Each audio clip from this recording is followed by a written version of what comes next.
On the application of binomial theorem in economic prediction. What is binomial theorem? The binomial theorem is a result of expanding the power of binomial, or the sum of two terms. The coefficients of each term in the expansion are binomial coefficients. The theorem and its expansion can prove results and solve problems in combination, algebra, calculus, and many other fields of mathematics. What is economic forecast probability? Economists use binomial theorems to count probabilities that depend on numerous and very distributed variables to predict the way the economy will behave in the next few years. The disaster forecast depends on the use of binomial theorems. Macroeconomic forecasting. This is the process of making predictions about economy for key variables, such as GDP and inflation. Usually in form of point forecast, one of the problems with point forecast is that they cannot convey that uncertainty of the forecast, and this is where the rule of probabilistic forecast may be helpful. Most forecasters attach probabilities to a range of alternative outcomes or scenarios beyond their central forecast. These probabilities provide a broader assessment of the risks attached to their central forecast and are affected by unexpected or extreme changes in key variables. What is econometrics?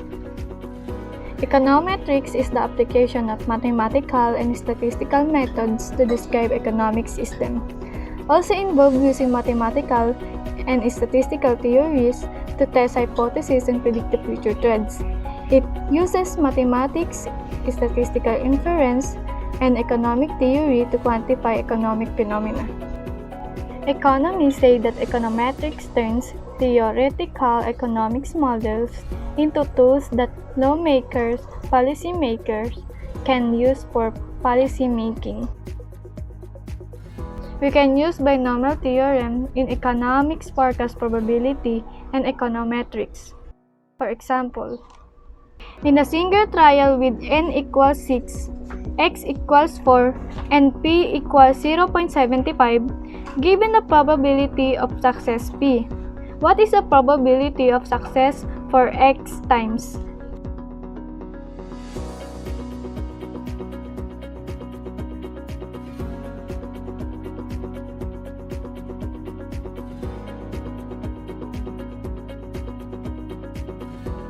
A binomial probability possesses the following properties. Each trial results in an outcome that may be classified as a success or a failure. Based on these two conditions, the name is binomial. The probability of success remains constant, for trial and repeated trials are independent.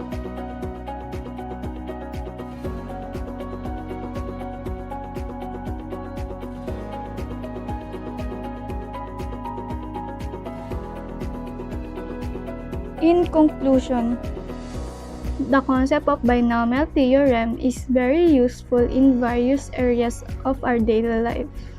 It is used in various applications such as computing and networking. The binomial theorem is an integral part of economics and is used to predict the future behavior of a nation's economy.